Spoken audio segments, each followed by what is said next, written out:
Good morning friends. मैं अमन sir आप सबका आपके अपने चैनल इंग्लिश फाउंडेशन कोर्स में स्वागत करता हूं। और दोस्तों, आज के इस टॉपिक में, आज की इस क्लास में हम पढ़ने वाले हैं कुछ ऐसे इंपॉर्टेंट नाउन के बारे में जो सिंगुलर और प्लूरल दोनों में क्या रहता है, सेम रहता है। सिंगुलर में भी उसका फॉर्म वही रहता है, प्लूरल में भी उसका फॉर्म वही रहता है। ऐसे नाउन्स के बारे में हम आज पढ़ने जा रहे हैं, तो एकदम सावधानी से आप कॉपी पेन लेकर बैठिए और एक एक चीज़ को पढ़ना शुरू करिए। मैं आपको बताना स्टार्ट करता हूँ। दोस्तों, यहाँ पे पहला वर्ड लिखा है बैरक्स, यहाँ पे कॉर्प्स है, क्रॉस रोड्स, इनिंग्स है, headquarters, precious, series, species, issue, offspring, aircraft, craft and swine. ये इतने सारे नाउन्स हैं। ये इतने सारे नाउन्स को आप सिंगुलर और प्लूरल दोनों में क्या रखेंगे, सेम रखेंगे। इन दोनों में इसको सेम रखना है, यानी इसका जो इस्तेमाल होता है, इसका जो यूज होता है, सिंगुलर और प्लूरल दोनों फॉर्म में क्या रहता है, सेम रहता है। सेम रहने का मतलब क्या है? सेम रहने का मतलब ये है कि कभी भी दोस्तों इनके साथ अगर ये सिंगुलर और प्लूरल दोनों है तो आपको एस लगाने की जरूरत नहीं है। अगर ये सिंगुलर प्लूरल दोनों है तो आपको ईएस लगाने की जरूरत नहीं है। अगर ये सिंगुलर प्लूरल दोनों है तो आपको इसमें आईएस लगाने की कोई जरूरत नहीं है। यानी जब इसका सिंगुलर और प्लूरल दोनों फॉर्म में इस्तेमाल सेम होता है तो आपको अलग से इसमें इसको प्लूराइज करने की जरूरत नहीं होती है, यानी ये तीनों काम आप नहीं करेंगे। ठीक है।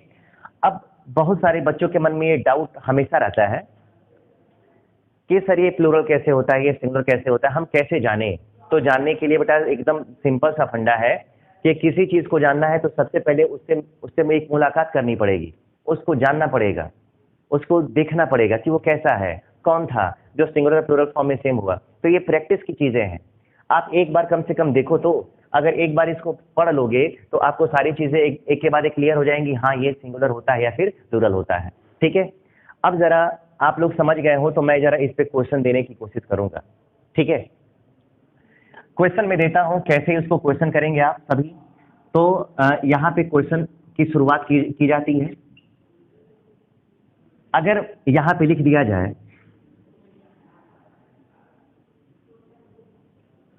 HIS हिज, ठीक है, FIRST फर्स्ट, उसके बाद दोस्तों आ गया इनिंग्स, हिज फर्स्ट इनिंग्स। ठीक है। यहाँ पे दोस्तों आ गया हैज और यहाँ पे आ गया हैव, उसके बाद आ गया बीन ओवर। ठीक है। एक आपके सामने एक क्वेश्चन आ गया।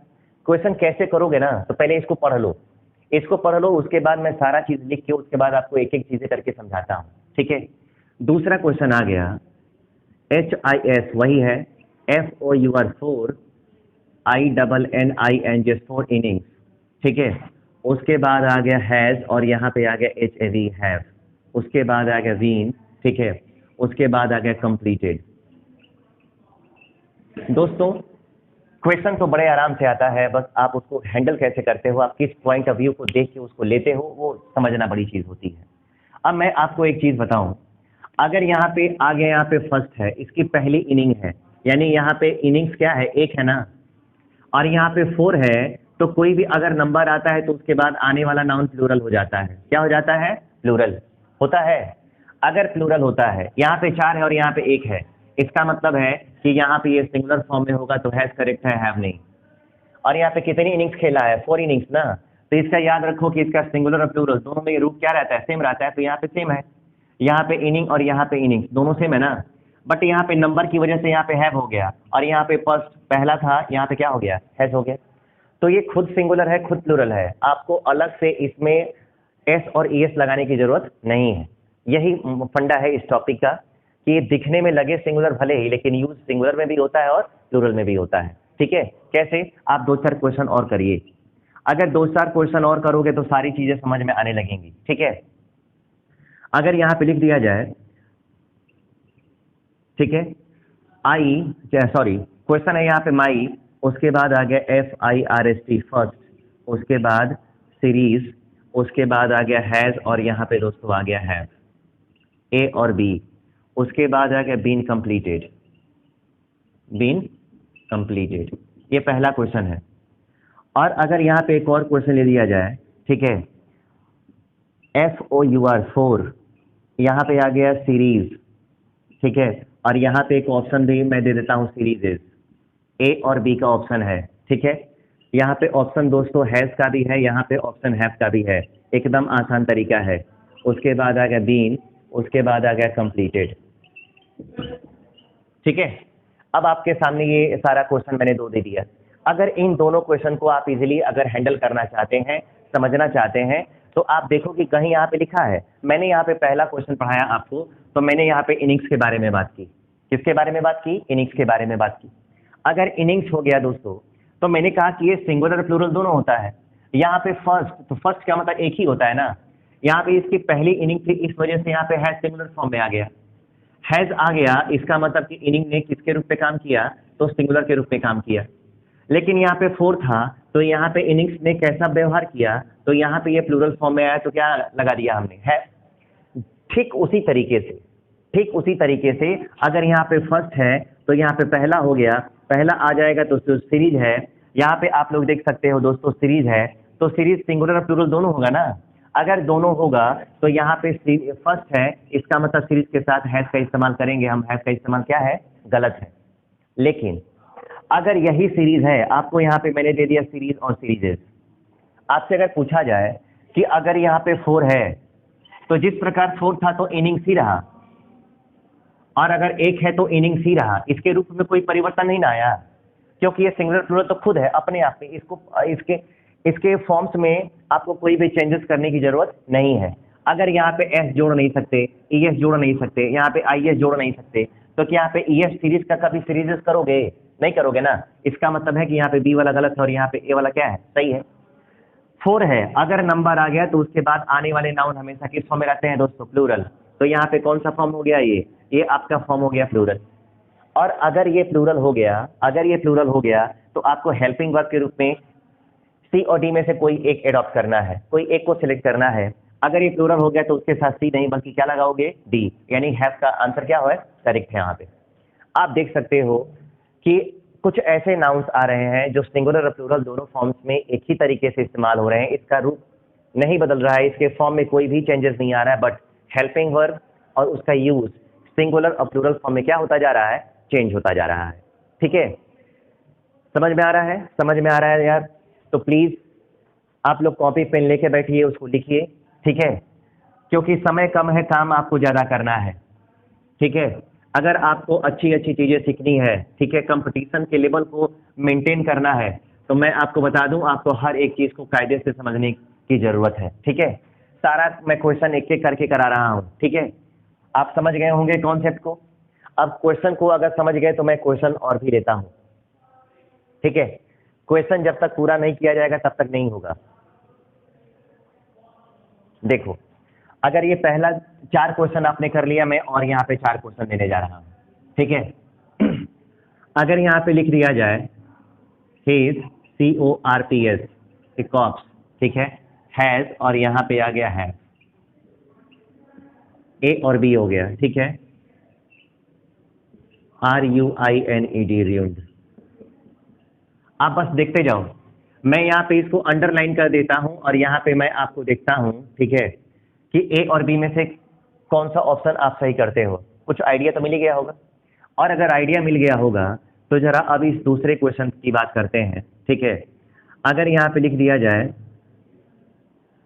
ALL ऑल, ठीक है, उसके बाद आ गया हिज, CORPS, कॉप्स, ठीक है, उसके बाद आ गया हैज और यहाँ पे क्या आ गया? हैव। ए और क्या हो गया? बी, उसके बाद आ गया बीन, उसके बाद आ गया RUINED। ठीक है, अब जरा इसके साथ आपको हैज का प्रयोग करना है और इसके साथ हैव का प्रयोग करना है। अब जरा दोनों क्वेश्चन में ना आप सिमिलैरिटी शो करो। अगर आप पढ़ रहे हो तो खुली आंखों से इन दोनों क्वेश्चन को देखो और समझो कि यहाँ पे कौन सा ऑप्शन सही है, क्या हमको करना चाहिए। सिंगुलर और प्लूरल दोनों फॉर्म में ये जो कॉप्स होता है, ठीक है, कहाँ चला गया? यहाँ पे ये वाला मैंने लिया है।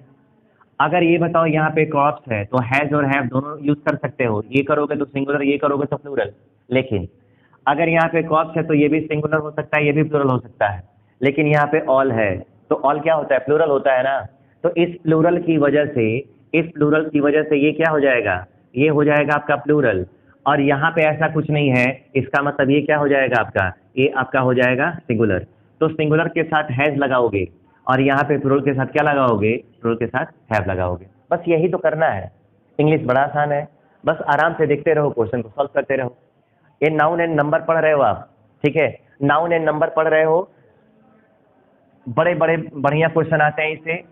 हो सकता है कि जितने सारे लोग पढ़ रहे हो ये आज तक कभी पढ़े ना हो, तो ऐसी ही चीज़ों को एग्जाम में पढ़ा जाता है, क्योंकि रेगुलर जो चीज़ें यूज होती हैं अक्सर वो एग्जामिनेशन में नहीं आती है। आने के लिए आपको अच्छे तरीके से काम करना होगा, ठीक है। और एक क्वेश्चन लीजिए यहाँ पे, अगर यहाँ पे दोस्तों क्वेश्चन मैंने ले लिया, क्वेश्चन यहाँ पे ले लिया कि दिस POLIC पुलिस, यहाँ पे आप स्पेलिंग पे ध्यान दीजिएगा, बैरक्स, ठीक है। उसके बाद आ गया इज और यहाँ पे आ गया आर, उसके बाद आ गया बिंग रिपेयर्ड, बिंग रिपेयर्ड। यहाँ पे बैरक्स को यहाँ पे इज के साथ मैं रिलेट कर रहा हूँ और यहाँ पे आर के साथ, तो यहाँ पे ए और बी आ गया ना। और यहाँ पे यही मैं क्वेश्चन फिर से दे रहा हूँ, तो दिस की जगह पे मैं क्या कर दिया, दिस की जगह पे मैंने कर दिया दीज। क्या कर दिया दोस्तों, दीज कर दिया। पुलिस है तो पुलिस ही रहेगा, बैरक्स है तो यहाँ पे आपका बैरक्स ही रहेगा, ठीक है। और यहाँ पे आ गया इज और यहाँ पे क्या आ गया आर, ए और बी। उसके बाद आ गया बिंग रिपेयर्ड, बिंग रिपेयर्ड। अब जरा इस क्वेश्चन को सॉल्व करना है। यहाँ पे बैरक्स है तो यहाँ पे भी बैरक्स है, इज लगाया आर लगाया, आप दोनों में से कौन सा काम करोगे। अगर यहाँ पे दिस है तो आपको बताया जा चुका है कि दिस सिंगुलर होता है, तो ये भी सिंगुलर है। दिस का प्लूरल होता है दीज, इसका मतलब ये भी प्लूरल होगा। अपने अपने प्रॉपर्टीज के आधार पर सारी चीजें हेल्पिंग वर्ब लेती हैं, सारी चीजें नाउन लेती हैं और सारी चीजें वर्ब लेती हैं। तो अगर यहाँ पे सारा सिंगुलर है इसका मतलब यहाँ पे ए होगा, आर नहीं। और यहाँ पे अगर प्लूरल है तो ये भी प्लूरल हो गया, इसका मतलब इस नहीं, अब क्या होगा, आर होगा, ठीक है। दोस्तों ये बड़ा अच्छा कॉन्सेप्ट है, बहुत इंपॉर्टेंट है, आपको इसको हर किसी कीमत पर याद रखना है।